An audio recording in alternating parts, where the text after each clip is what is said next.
That stretch of night between 2000 and 2100 hours weighed over Base Prometheus with the momentary calm of a lung reclaiming air after a jolt. The industrial lighting along Corridor Alpha cast amber tones across worn paint and titanium plates, while scattered voices carried the everyday rhythm of a facility that never truly slept. The day had been long, and the darkness outside still shimmered with the unease Phyrexar Korvax left behind like an invisible trail. Deep within Prometheus, the off-duty troops crowded around the office that the famous Jen Koppen had converted into a dressing room during her visit. Sergeant Darnell, Henders, Mora, Ruiz, and the rest of the squad that had escorted Zoe squeezed together in an overloaded hallway, buzzing with leftover energy and a single obsessive goal: see the celebrity before she left. The door was closed, but that didn't stop the atmosphere from thrumming with their gleeful shouting. Jen Koppen is our star, from Etheria to Betelgeuse afar. When she films and when she shines, she lifts our hearts and twists our spines. Jen the mighty, queen adventurer divine. The improvised rhyme bounced off the walls, coaxing laughter even from the more disciplined among them, a small pocket of good cheer after an afternoon tacked with monsters, strained diplomacy, and more questions than answers. Inside the dressing room, the tone was very different. Jen Koppen was locked in the bathroom, leaning over the sink, breathing in broken shards of air that scraped her throat raw. Her blonde hair, engineered for cameras, clung flat to her forehead. Her makeup lost its glamour under the merciless fluorescent light. A bitter taste burned her tongue, and her stomach rebelled a second time. She had just expelled the last remnants of her dignity, and she didn't need her mirror to know her false lashes trembled like broken wings. Tukey, her lurrypuff, watched from the bath mat with the eternal vacant look of his species. He was the size of a Pomeranian, his stubby body soft like living aether cotton.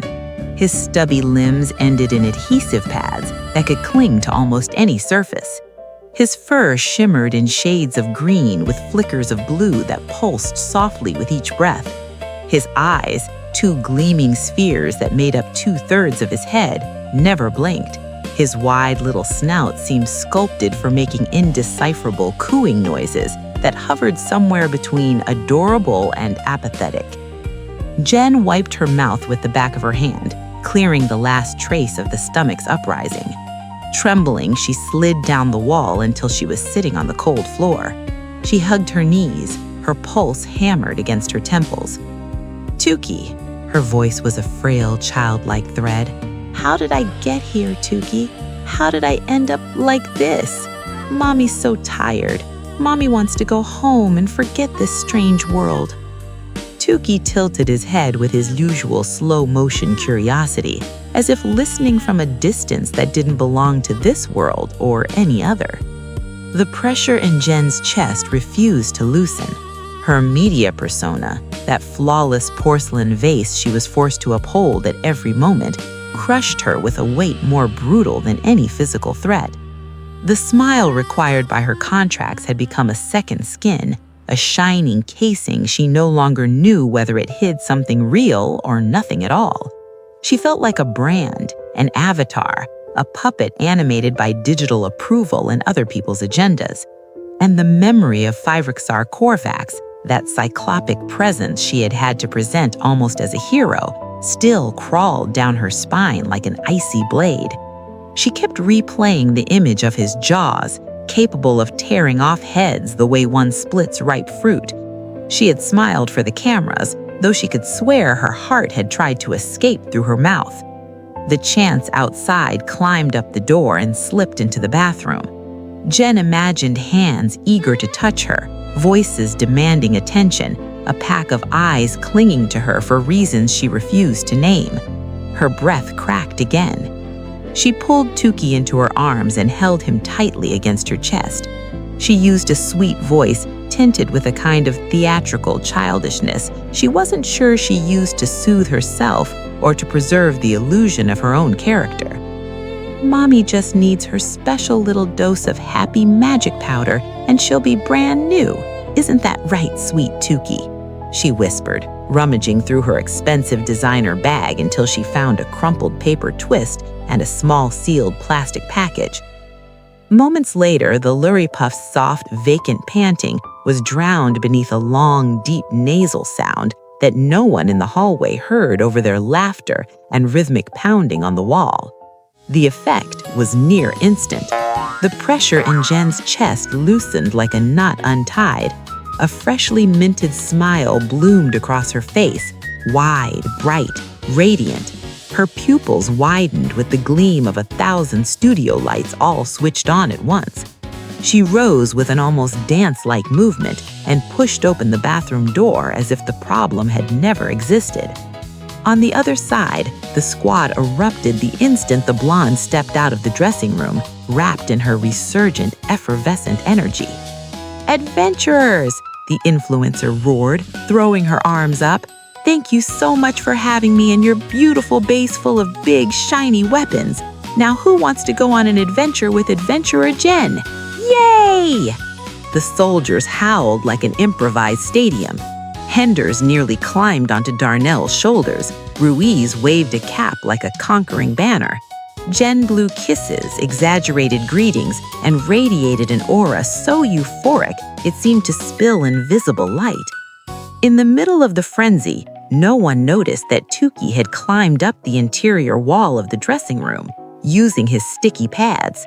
His round little body glided toward the ceiling with the ease of a chunky insect, then vanished into the tangle of cables and beams of Prometheus, merging with the shadows and hidden corners as if the base had been built for him.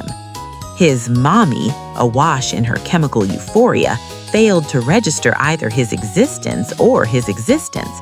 The crowd and her own incandescent persona left room for nothing else. Outside, the night continued to grow still, quiet, expectant, while inside the celebration rolled down the corridor. And from the darkness of the ducts, two wide, gleaming eyes watched the human world with the silent patience of a creature that had just discovered a new territory to claim. The technical wing of Prometheus rested in a tidy half-darkness, as if the day's activity had left a warm echo inside the metal panels. The faint scent of synthetic resin mingled with the cool air of the ventilation system. Zoe walked at a steady pace beside Gala, the day's fatigue clinging to every muscle. Her light armor was smudged with soot and streaked with grease, making her look as though she'd climbed out of a mechanical pit. Gala, by contrast, moved with immaculate poise. Every surface of her synthetic body reflected the corridor lights without a single scratch. "So frustrating," Zoe muttered, rubbing her forehead with a gloved palm. "So close, so close. I would have loved to meet Firaxar Korvax in person. A real Serath walking right in front of me.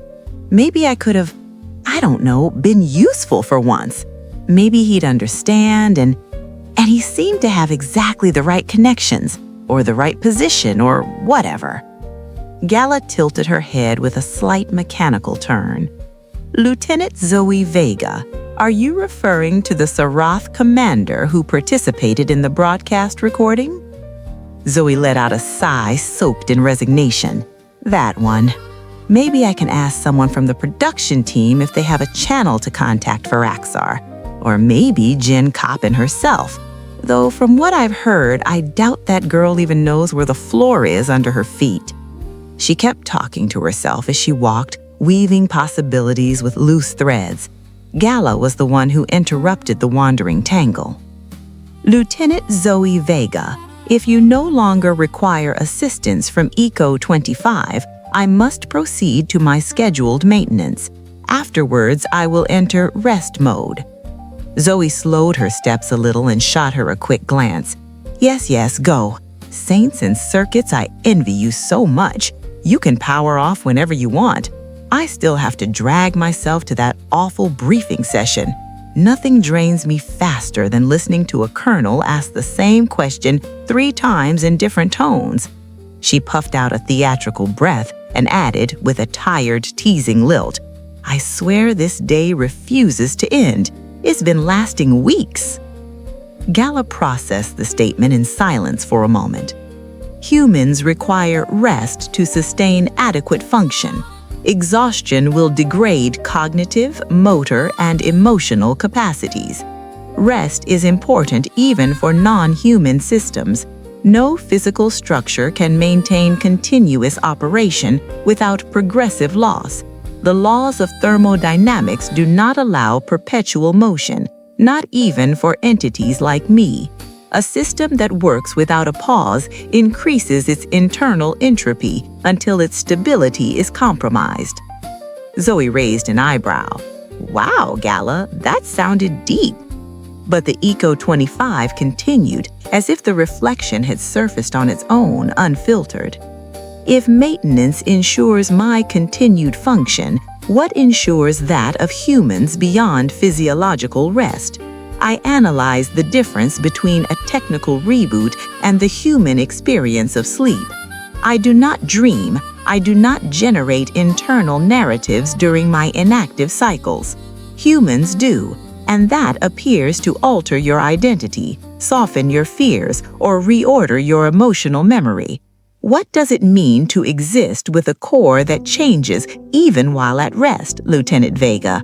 An identity rewritten as it sleeps could be considered a living system, not in biological terms, but in the way its continuity is constantly negotiated between what it was and what it will become." Zoe lifted both hands, cutting off the flow of thoughts with a gentle gesture. "Gala, I swear I don't have the energy for existential philosophy today." She gave a few light taps to the synthetic shoulder. "Go to maintenance, then rest or whatever it is you do. We'll talk tomorrow." Gala nodded. "Understood, Lieutenant Zoe Vega." They separated at the junction. Zoe continued toward the briefing room while Gala took the corridor leading to the synthetic support workshops by herself. Silence settled over the hallway. The polished floor cast a soft gleam under the cold lights, and the locked modules displayed numbered plates in perfect rows. Everything stayed orderly, each element fulfilling its purpose with no room for the unexpected. The silence in that corridor was different, more pure, almost suspended. Gala walked without haste, perceiving only the faint vibration of servo motors in her limbs. All was peaceful. No technicians, no troops, no alarms, only the steady whisper of the climate system. The sound of her steps faded until it became an electrical murmur. Gala passed an office whose glass windows framed a dark interior. Then she stopped. She wasn't programmed to. It was not part of the movement protocol, nor the routine she was meant to follow before reaching the maintenance module. She turned her head toward the glass. Her reflection stared back with absolute neutrality. There was her figure, the symmetry of her face, the precise line of her synthetic cheekbones, the manufactured clarity of her eyes. She stood still. Her posture gained a nearly imperceptible tension, as if something inside her was analyzing the image with a new intention that did not originate from any directive. The corridor light slid across the surface and traced a contour along her silhouette. Gala raised her hand very slowly and placed it against the glass. The reflection did the same. Her sensors registered the temperature of the material, the angle, the pressure. But there was something else, a computation without a name, a recognition absent from any manual, a flicker that required no technical justification. Her hand withdrew. Gala resumed walking toward the maintenance module, silent, as if the action had been stored in a hidden file waiting to be interpreted another day. Zoe stopped in front of the briefing room door like someone bracing at the edge of a cliff. She drew a deep breath, trying to contain the uncomfortable mix of exhaustion and resignation tightening her chest. She straightened her back, brushed a smear of soot off the front plates of her light armor, and when the touch panel recognized her credentials, the door slid open with a metallic sigh. The atmosphere changed instantly.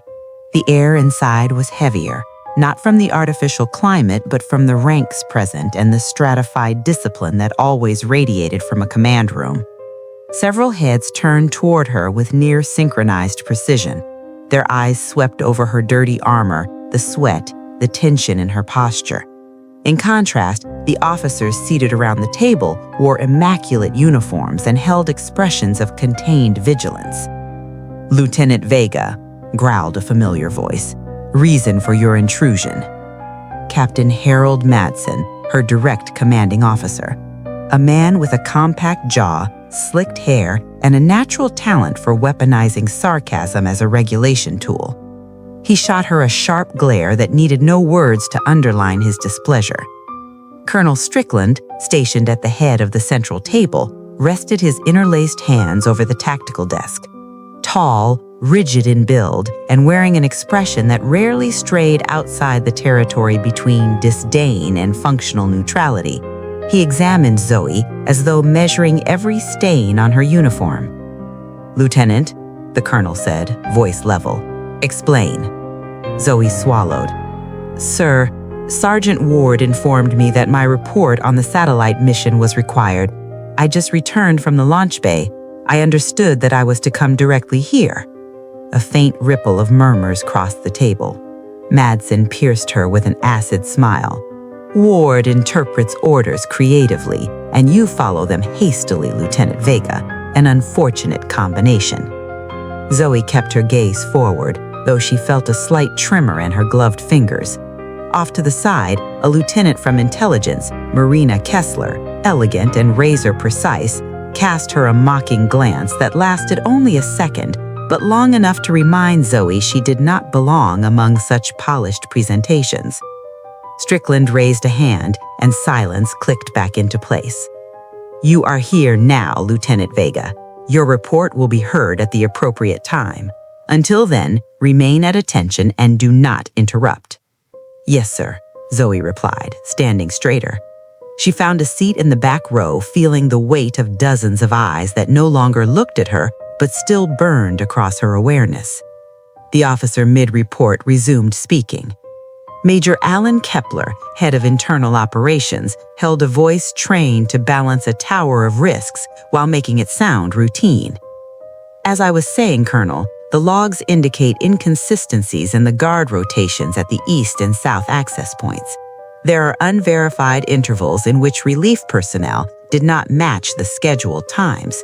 We attempted to trace the authorizations, but several entries appear altered or duplicated." Strickland frowned. "Internal breach?" "Possible," Kepler replied calmly. "Or a cascading negligence. Both compromise protocol." Kessler cut in, voice sharp, always eager to exhibit efficiency. "I doubt this is common negligence. Allowing a civilian crew to film here all afternoon did not strengthen our security posture. They moved personnel, requested access, installed equipment, too much non-military transit." From the far end of the table, a logistics captain muttered something that sounded like broad disapproval. But Kessler wasn't finished. However, the authorization came directly from the Alliance Defense Secretariat. No one here had the authority to refuse. Any complaints about media exposure will be archived. The statement fell like a steel slab, slicing off any protest. Strickland showed no outward reaction, but his silence grew more abrasive. Zoe watched from her seat, feeling small beneath the rigid hierarchy stretching across the room. The dry sweat on her neck reminded her she still carried dust from the mission. Meanwhile, other officers chimed in. Communications Commander Sophia Bruckner reported brief anomalies in encrypted channels. A first lieutenant from Cyber Defense detailed external interference with no clear origin. A sense of vulnerability spread through the room like a cold gas. "Compile all guard logs from the last 48 hours, Strickland ordered after Kepler's report. "Cross-check every entry with internal camera feeds. I want no gaps when High Command asks for answers." "Yes, sir," Kepler replied. Zoe didn't move. She knew her turn would come, likely when her exhaustion had already exceeded every reasonable limit. She studied the table, the tactical holograms, the taut expressions. This meeting would be long enough to drain what little energy she had left. She felt a flicker, half relief, half resignation. She steeled herself for the wait, knowing no corner of the room would offer rest. The day wasn't finished with her, and whatever stirred beneath the surface of Prometheus wasn't finished either. Zoe had been motionless in her assigned seat for nearly an hour. The steady flow of technical reports and internal debates had dissolved into a diffuse drone hovering between routine and tedium. She forced her eyes open, but exhaustion bent her neck again and again. When her head finally dipped forward in an involuntary microsleep, a firm voice cracked through the air. "Lieutenant Vega, your report." Zoe snapped upright so fast her chair shuddered. A couple of officers smothered quiet smirks. Heat flooded her cheeks, but she inhaled deeply, rebuilding composure. She rose with the practiced naturalness of someone who clings to her own charisma as a shield. "Yes, sir. Presenting the report for the AEN-47 Helion satellite repair mission," she began, her voice smoothing away any trace of awkwardness. The primary fault was located in the stabilization module of the secondary antenna. Surface crews were unable to recover telemetry or transmit quantum communication data to the orbital network. The repair required realigning the microcrystal panels and replacing the damaged directional matrix. We conducted a phase reset and compensated for drift with a fine-tune maneuver from the auxiliary console. A few officers looked up from their tablets. Zoe continued with crisp precision. "The intervention was successful. In fact," she pointed to one of the active monitors, "you can confirm it yourselves. Communication traffic with Helion is holding solid green. Signal delay has been reduced by 50% and amplitude stabilized above standard thresholds." A murmur of approval swept the table as the interface validated her statement. Colonel Anthony Strickland, severe, composed, elegant, offered a small nod. His dark skin and curls streaked with gray lent him a quiet authority. He looked up at Zoe. "Well done, Lieutenant. Terra will be pleased with the network's stability. The next phase of colonization requires flawless communications, and given recent results," he interlaced his fingers, "we will begin the magical combat code program for eco units. ECO-25 has already demonstrated functional control over basic resonance. Tomorrow, you will implement the protocols in that unit. You will be in charge." Zoe blinked, surprise and reluctance intertwining. "Sir, with respect, ECO-25 has shown progress, but we still need broader diagnostics before programming resonant combat routines. There's no guarantee the rest of the squad will respond similarly. Units vary in calibration, and Gala—" Marina Kessler cut her off with the sharpness of someone who has been polishing a rebuttal for hours. "Precisely, Colonel. That is what I intended to address. I have reports that Lieutenant Vega takes too many liberties with ECO-25. She refers to the unit as Gala, as if it were a customized toy. There are accounts of behavior inappropriate for a military environment." A few stifled laughs bubbled from the left side. Among them, a low voice muttered, "The toaster's the only friend she can get." Humiliation crackled across the room like a static discharge. Zoe drew a steady breath, resisting the urge to snap back. "Sir, ECO-25 responds better with a personalized identifier. It optimizes operational coordination.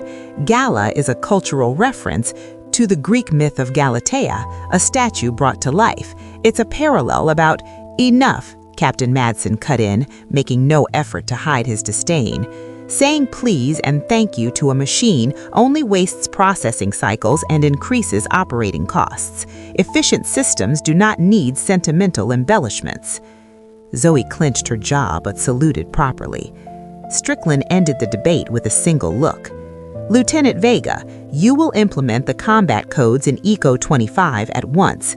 In addition, you will oversee the removal of any performance irregularities. We need field tests before expanding the model to the rest of the eco units. Since Captain Madsen will be traveling to Terra at the request of High Command, you will assume direct responsibility. There will be no room for delays." the world seemed to fold onto Zoe's shoulders. Her exhaustion, already unbearable, settled over her like a silent slab. She nodded. "Yes, sir, Colonel Strickland. You are dismissed." Zoe stepped out of the briefing room with uneven steps, as if the floor tilted beneath her boots. The corridor lights reflected a dull glow, and for several seconds she walked without direction, unsure whether she had breathed since the last order was given. The pressure in her chest marched unrelenting. Humiliation, fatigue, disproportionate responsibility, everything swirled into a muted storm. By the time she reached the hallway leading to the dormitories, her body was no longer walking, it was dragging itself. She wanted nothing more than to reach her room, shut the door, drop her armor on the floor, and collapse into the pillow. She needed silence. She needed not to think about Helion, or Eco 25, or Strickland, or Kessler, or any endless day trying to wear her down into nothing. She opened her quarters. She did not turn on the light. She simply let the darkness welcome her. On the eastern edge of the Crossroads Island, where civilian infrastructure meshed with the military apparatus like a single living organism, Lumen Port Cythriel remained awake beneath the night. Its activity knew no pause. From above, the port resembled an industrial constellation, suspended lines of light, mobile platforms, cargo towers gliding along their rails, and the great blue halo of the Crossroads portal hanging in the sky like a luminous wound that kept two worlds stitched together. The portal was the first Terra had opened by design, not by accident. A stabilized dimensional tunnel built with Terran engineering and luminescent structures provided by the Lumini themselves. Around it sprawled a vast network of steel and crystal, energy docks, container yards, gravity conveyors, hangars for Synthor-powered aircraft, and transfer stations shipping goods toward the Orion continent and deep into Etheria. Thousands of containers waited under the nocturnal glow. Many had arrived only minutes earlier, delivered by Terran cargo craft descending along strict aerial lanes. The machines touched down on reinforced runways lined with resonant plates meant to bear the weight of entire structures loaded with minerals, medical devices, heavy machinery, and next-generation energy cores. Each container, once grounded, entered Cythriel's tireless flow, where automated cranes stacked and redistributed them with near-choreographed precision.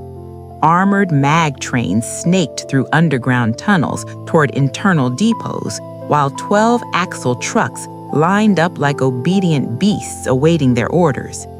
In the air drifted the constant hum of Synthor converters and the distant clatter of forklifts working without rest. In that ocean of steel and motion worked Ferris Lang, Terran contractor on the night shift. Ferris had spent 3 years in Cythriel and still wasn't used to the noise, the turbine buzz, the groan of hydraulic pistons, the sharp vibratory whistle announcing an energy transfer whenever cargo changed vehicles. His job was to coordinate shipping routes and ensure that assigned containers reached their ships or aircraft without delay. Exhausting work, but well paid, so long as nothing failed. Tonight, something had failed badly. Ferris checked his panel and frowned. Impossible! Another delay! What the hell is going on? He muttered, expanding a blinking alert. T-97D never cleared inspection. It should have been loaded onto the Luminaris 10 minutes ago. He inhaled through his nose, fighting down a rising storm. T-97D was no ordinary shipment. It had come straight from Terra and carried a full batch of Synthor cores and resonant processors destined for scientific facilities in Aurea. High-value material, tracked, sealed, and protected under strict protocols. Yet its status still read "Inspection in Progress," with no updates from any department. His supervisors had already sent 2 urgent messages. Now his shift chief was yelling at him through the comms as if the fault belonged to him alone. Lang, if that container isn't loaded in 5 minutes, we miss the departure window. Those processors can't wait. They're next-gen Senther, do you hear me? Yes, I'm on it. But nobody's reported anything from that module. Not customs, not the inspectors. Then go check yourself, and that container better be intact, or I'll mark you incompetent. Ferris ended the call with a snort. He started toward the endless rows of containers, stacked like artificial mountains. Massive crane walkers strode overhead with metallic steps, casting shadows across the illuminated cargo tracks. The sea's nighttime humidity blended with heat exhaled by machinery. Ferris crossed through an area where huge ocean freighters rocked gently, awaiting their share of automated loading. The low roar of an aircraft ascending back toward the portal vibrated through the air, a reminder of the overwhelming scale of interworld exchange. But as he made his way toward the port's lesser-traveled sector, where the lights thinned and the machinery's echo hollowed, the noise gradually faded. Ferris's footsteps echoed between the containers, only accompanied by wind whistling through metal seams. "Come on, answer," he snapped into the comm. "I'm not playing. The Aurea ship leaves in 20 minutes, and if it doesn't deliver, it's my neck on the block." Silence. Ferris muttered a curse and quickened his pace. The shadows between containers grew thicker, uneasy, as if artificial light was deliberately avoiding that corner of the port. Cythriel never slept, but this stretch felt submerged in a calm foreign to the rest of the docks. He checked his panel. Row 62, platform 14. Finally, he spotted the marking, T97D. A reinforced steel giant resting on its inspection platform. He approached with growing irritation, which collapsed into confusion the instant he noticed it. The door was ajar. What the? Mid-dock, beneath tall lights that flickered gently, the massive metal gate was slid partially open, and no one was there. No inspection team, no signs of recent activity, just the dark opening. A chill crawled up his spine. No, he whispered, as if he could undo what he was seeing. His supervisor called again, voice sharpened into a weapon. Ferris answered through clenched teeth as he neared the opening. "I'm here, but there's no personnel. Do you have confirmation that the team even entered? Because the door's open and—" He stopped. "And I don't see any cargo."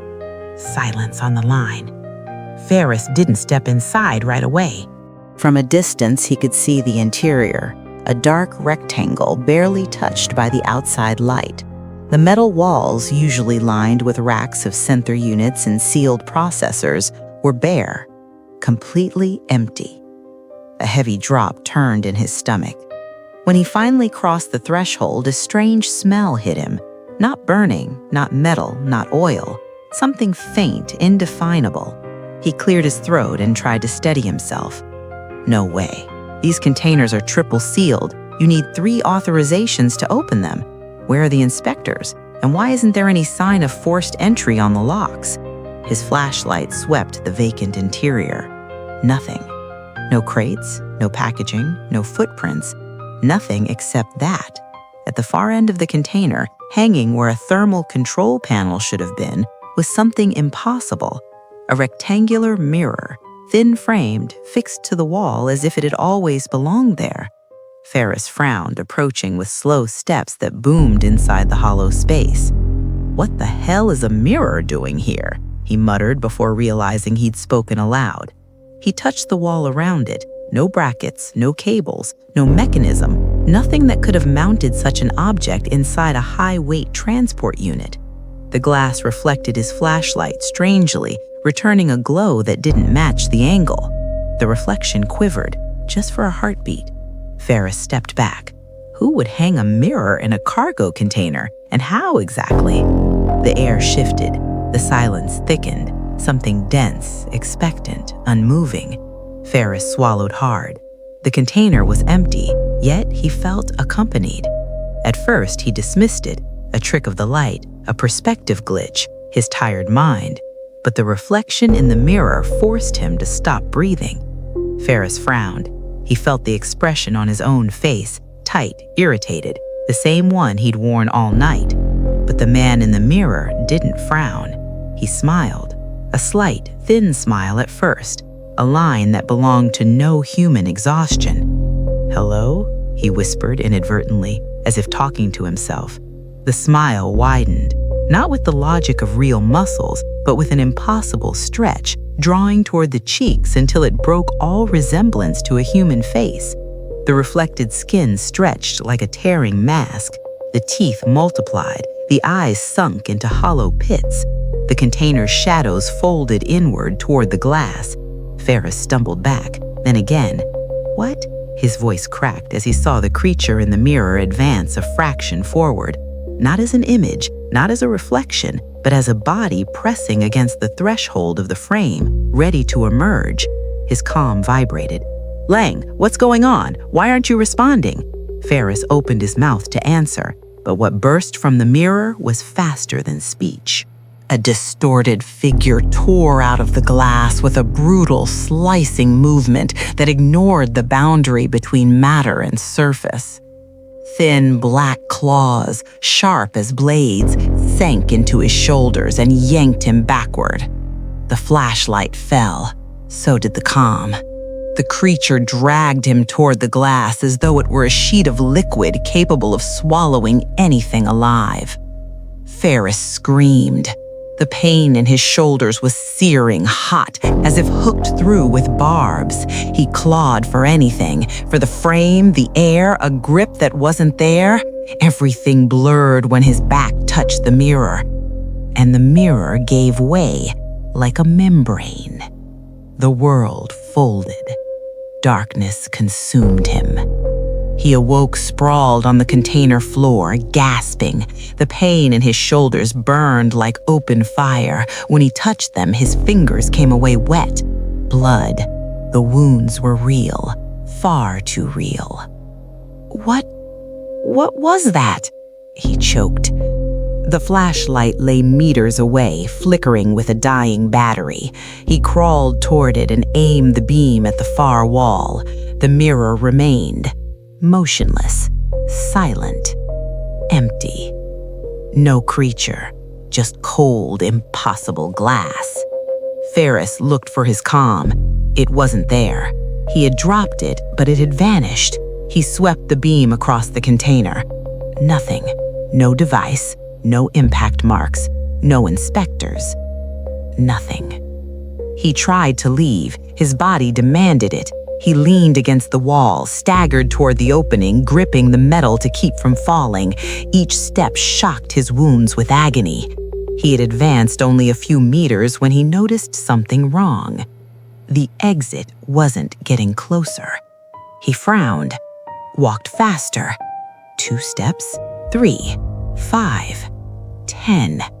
The exterior light remained at the same distance, unchanged, indifferent to his effort. He turned to look inside. The mirror hadn't moved either. Far away, exactly where it had been. Ferris tried again, now nearly running. His boots hammered against the floor. The echo stretched strangely as if the space were longer than the container could possibly be. The opening stayed ahead. Bright, untouched, unreachable. No, this can't. His voice cracked into a whimper. He stopped only long enough to breathe, then tried again. He ran until his lungs burned. The exit did not change, not a centimeter. It hung there like a taunt, fixed in an impossible distance, a picture hanging on the wall of the world.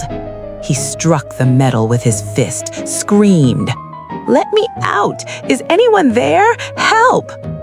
The echo returned with a light delay, as if the container had elongated and was swallowing sound before giving it back.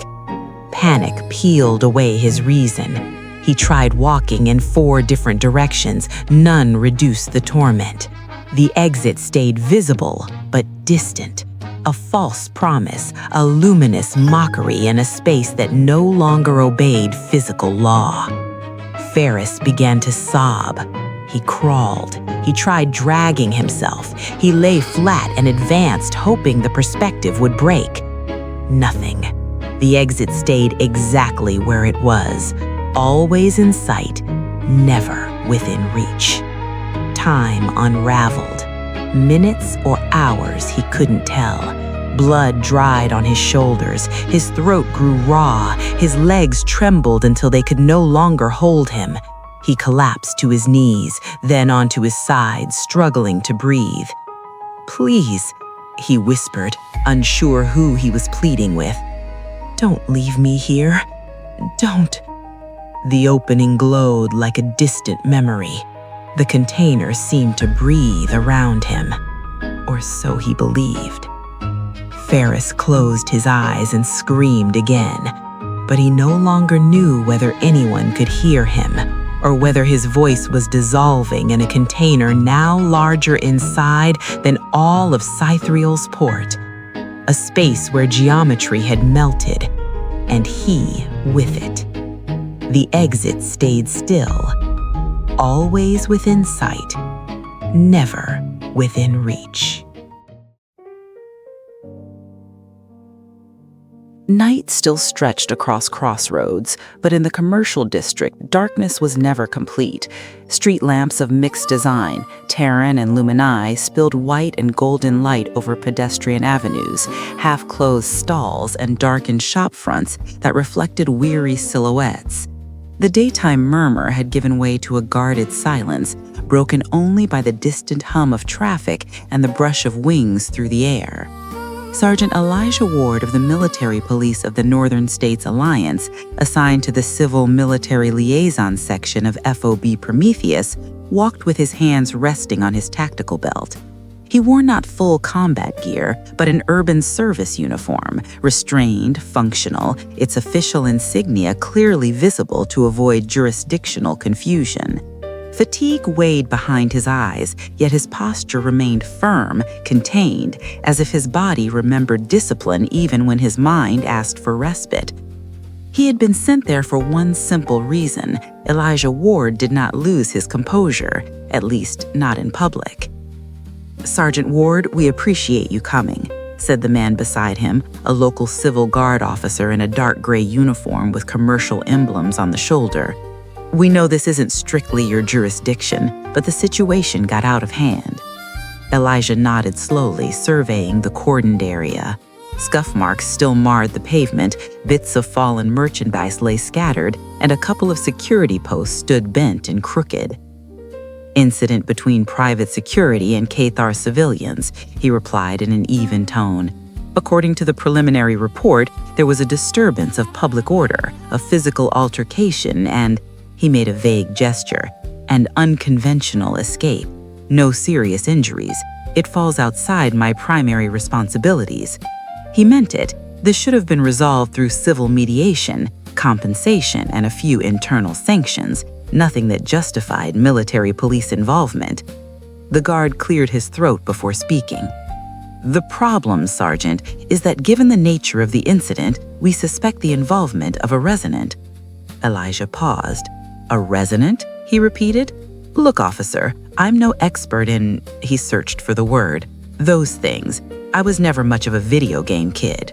The remark came out drier than he intended. Before the other man could answer, a different voice rose, calm but firm. "This is not about video games, Sergeant Ward. This is about real life." Elijah turned. Prefect Alara Sithlin, representative of the local Lumini Authority and legal liaison for the port and the city of Crossroads, hovered a short distance above the ground. Her official attire covered most of her slender form, woven from translucent fabrics reinforced with filaments of light. Only her wings remained free, partially extended, emitting soft glimmers that kept her suspended. She wore the standard flight mask, a refined piece that concealed the insectoid features of her face, designed to avoid discomfort during prolonged interactions with humans. "Allow me to explain," Alara continued. Based on witness testimony and environmental analysis, we have identified at least 3 clear manifestations of resonance. She raised her hand and gestured toward the scene. First, transmutation. The security guard's weapon was disintegrated into irregular fragments, not due to physical impact, but through direct structural alteration. The metal was weakened from within. She drifted a few steps farther. Second, again transmutation. The guards' uniforms were reduced to their essential materials, threads and dyes, leaving them, she paused, with soft skin exposed and vulnerable to public humiliation. This was not a cut, it was a negation of matter and of dignity. Elijah frowned, attentive despite himself. And third, Illyra concluded, dominion, a localized alteration of the gravitational field. The guards were immobilized for several critical seconds, long enough to allow the Cathar civilians to escape. 3 distinct movements, executed within a very narrow time window. The civil guard shook his head. That sounds excessive. It is, the Lumini agreed. The energy expenditure would have been considerable. For a trained resonant, using that much power without absolute necessity would be wasteful. Elijah exhaled slowly. Magic, resonance, call it what you will, he said. It introduces too many variables, mixed jurisdiction, special protocols, forensic analyses that take weeks. From a practical standpoint, he glanced at the civil guard. The most sensible course would be for your company to drop the charges. No one was seriously hurt, only reputation suffered. The guard looked relieved. That's something I can recommend, yes. But Elijah was no longer fully listening. His attention had shifted. Something about the layout didn't sit right. He took a few steps away from the group, studying angles, shadows, lines of sight. His body moved with a natural ease that came not from police training, but from something older.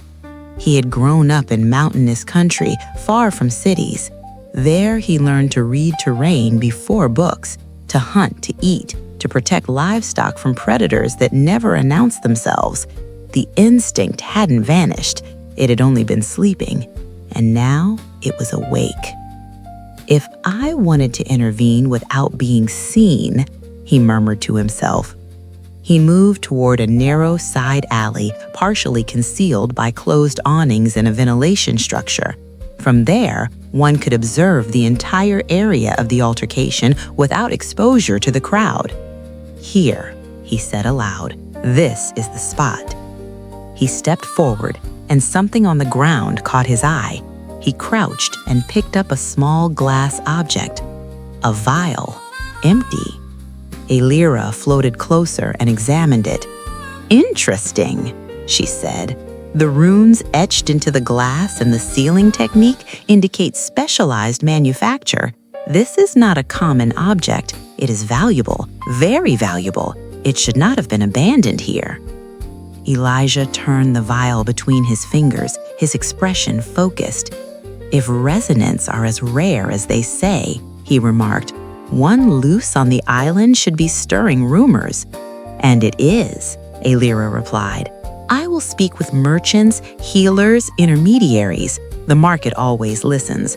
We will also review surveillance feeds covering this sector, and we will locate the Cathar family. They claim to have arrived with a caravan, correct? Elijah nodded. Magic or not, he said at last, slipping the vial into an evidence pouch. There's always a trail. You just have to know where to look. His eyes swept the alley one last time, sharp, alert. The hunter had found tracks. The secondary command chamber of FOB Prometheus fell into shadow as the open channels to the rest of the officer corps were sealed. Only the strategic link projectors remained active, forming a semicircle of suspended holographic figures above the central table. Outside, the base was beginning its night cycle. Inside, the day was far from over. Colonel Anthony Strickland stood with his hands braced against the table's edge. The bluish glow of the projected maps accentuated the dark tone of his skin and the curls at his temples already threaded with silver. His expression was measured and intent, that of a man accustomed to speaking with those who shape destinies without ever dirtying their hands. "Link confirmed," announced a synthetic voice. The figure of General Katarzyna Lewandowska, Secretary of Defense of the Northern States Alliance, materialized at the center of the projection. Tall, shoulders squared, light hair drawn back with almost surgical discipline. Her uniform bore more insignia than any battlefield could reasonably justify. Her eyes swept the room with an analytical chill that imposed silence without the need to raise her voice. "Colonel Strickland," she said, "I see Prometheus is still standing." "And operating at increasing capacity, ma'am," Strickland replied. "The satellite network has just received its final node. Communications across Etheria are more stable than ever." Lewandowska nodded, satisfied. That was essential. Without secure communications, there is no air superiority. And without air superiority, there is no territorial control. She gestured, and the map expanded, displaying the planet from a simulated orbit. Especially now. Another hologram activated. A Terran general, sharp-featured and impatient, took the floor. "Our analysts confirm that the reds and the yellows have succeeded in stabilizing minor portals. They're not large, but they can open and close them at will. No persistent signatures, practically undetectable until it's too late." A tense murmur rippled across the table. For now, they're only moving personnel and light equipment, but it's only a matter of time before they escalate. Once they can transport armored units or aerial batteries, Etheria becomes a contested board. Strickland didn't look away from the map. "That is why we must move first, control commercial, industrial, and energy corridors before they can react. Aether is the critical resource. Whoever dominates its extraction and distribution will dominate this world." Lewandowska allowed herself a thin smile. "Precisely, and in that framework, the island of the crossroads is the master key." The map rotated, centering on the island and its roots. "From here," she went on, "power projects toward Aurea and toward Ashkaral. The artificial crossroads portal connects directly to Glacy Shimmer and to the ruins of Gorval Akar. It is the central node. If it falls into hostile hands, we lose the entire board." "It will not fall," Colonel Strickland replied calmly. "The island is defensible, the maritime routes as well." One of the officers present, a commodore from the logistics fleet, raised his gaze. "With respect, Colonel, doesn't deep-sea navigation concern you? Our models indicate that limiting routes to coastal waters reduces heavy transport capacity." Strickland waited a moment before answering. "In Etheria, the deep sea is not an option. It doesn't matter how large you build your fleets, your ships, or your submarines, there is always something larger down there." He said nothing more. No one asked. The map shifted toward the continent of Auroria, a vast mountain range cut across the land like a luminous scar. "The next step," Lewandowska said, "is to open 2 additional portals. The first over the Dawn Ridge crest. The Lumini already use it as a natural aerial corridor. If we place a portal there, we control continental air traffic without firing a single missile. The second," another officer added, "in the Cantolumid jungles, Sarath territory." Strickland's brow tightened slightly. "The Viridian canopy complicates surveillance. Even with advanced satellites, coverage is irregular. Aether interference, signal absorption by vegetation. A ground incursion will not be simple." "That's what scouts are for," a general from Terra interjected, "and spies. They're already operating." Another hologram, hard-faced, let out a brief laugh. "The Cathar are not a problem. After Gorval Akar, they no longer have an army. They're fragmented, vulnerable. A couple of cleansing campaigns and systematic resettlement will suffice. Their population is decimated. It's only a matter of time." "And the Sarath," Someone else added dismissively. Primitive lizards. We shouldn't waste this many resources planning their containment. Strickland remained silent. His gaze stayed fixed on the map, on the dense jungles that concealed far more than they revealed. General Lewandowska raised a hand, and the murmuring ceased. Underestimating native populations has always been a historical mistake, she said, but not one we intend to repeat. We will proceed with caution and with resolve. She leaned forward slightly, her projected image enlarging. We are writing history. Her voice softened, almost intimate. If everything goes according to plan, none of us, nor even our great-grandchildren, will ever work a single day in our lives again. The silence that followed was thick, saturated with ambition. Strickland nodded slowly. Prometheus will fulfill its role, ma'am. Aetheria will be secured node by node. The link began to dissolve. One by one, the holograms winked out. The chamber fell back into shadow. Strickland remained alone for a few seconds longer, staring at the darkened map of the world they intended to claim. Then he straightened, adjusted his uniform, and left the room. Outside, the night of Aetheria remained untouched, unaware of the designs being drawn across it. FOB Prometheus had entered its quietest stretch. Between 0000 and 0100 hours, the corridors emptied and the lighting dimmed, as if the structure itself understood that the human body required a reprieve. At that hour, only rotating guards, automated systems, and the occasional technician on extended duty remained active. Within the residential complex, differences in rank required no signage. Enlisted personnel slept in shared barracks, rows of bunks with metal lockers and lights governed by timers. Officers, by contrast, were granted private rooms, not luxuries but functional concessions. And even within that group, hierarchies were unmistakable. Zoe's quarters sat near the very bottom of that scale. A compact room, smooth walls, minimal furniture bolted to the floor, a reinforced single bed, a fold-out desk, a narrow dresser, and a window of translucent armored glass overlooking the exterior of the base. No decorations, no aesthetic indulgences. Everything existed to serve a purpose and nothing more. After a day like that, it was enough. Zoe slept deeply, sprawled across the bed without grace, one arm hanging toward the floor, one leg thrown over the pillow. She wore an old crop top and cotton shorts.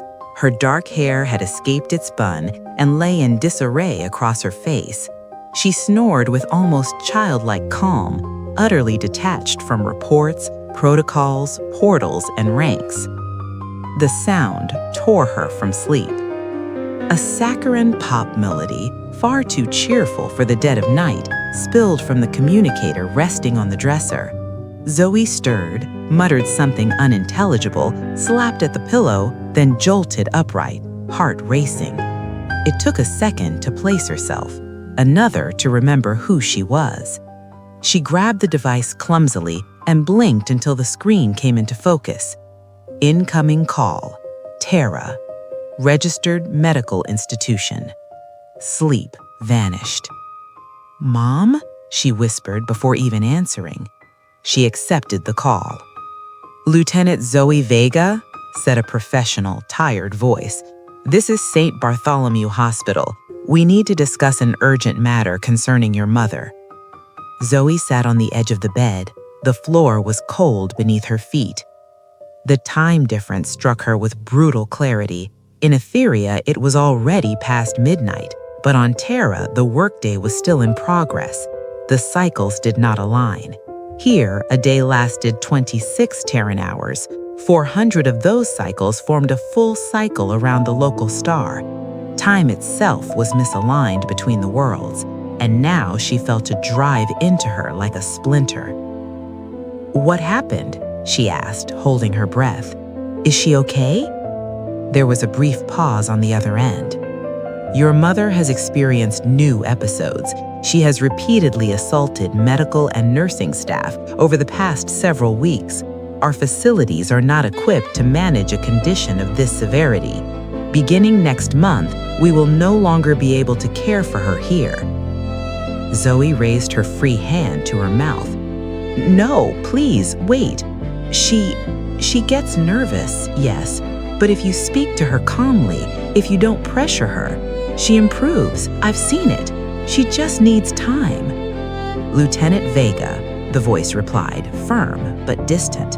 "The decision is not subject to appeal. We are notifying you in advance so you may arrange her transfer to a psychiatric hospital with greater resources and specialized staff." Zoe shook her head, though no one could see it. "No, I can't. I'm deployed off-world. My assignment lasts another 6 months, and my insurance doesn't cover that kind of facility. I can't afford it." The silence on the line grew uncomfortable. "We understand your situation," the voice said at last. "However, if you are unable to arrange the transfer, the case will be referred to social services. A state asylum will be sought to receive her."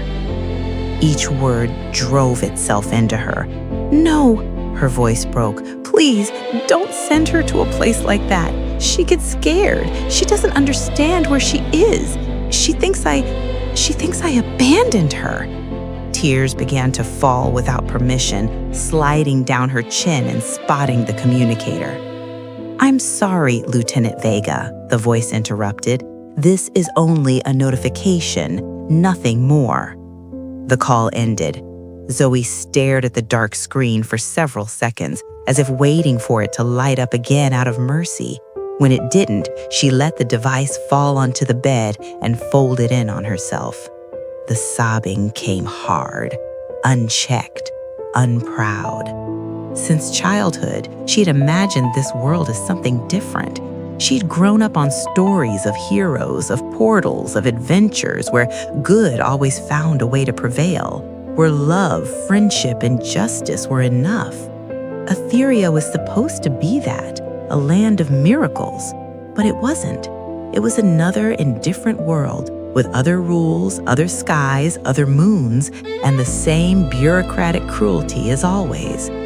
Her mother was still alone, still afraid, and she, so far away, could do nothing. Zoe rose unsteadily and walked to the window. She rested her forehead against the cold glass and looked up. 2 moons ruled the sky. Lyra, pale and serene.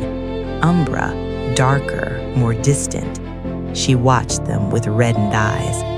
"Please," she whispered, just one miracle." She didn't hear the sound behind her until it was too late. A weight slammed into her from behind. An arm clamped over her mouth, cutting off her scream. Another seized her wrists with clumsy, desperate force. Breath reeking of chemicals and sweat struck her neck. "Not so mouthy now, are you, witch?" A slurred voice spat into her ear, the unmistakable broken cadence of Private Kojak Ruiz. "That smart-ass ass of yours is mine, tramp." Zoe struggled, terror detonating in her chest as the world collapsed into a single instant, and she remembered she had left the door unlocked when she'd fallen into bed. The room became a brutal knot of breath, threats, and violence, and the night of Etheria went on indifferent.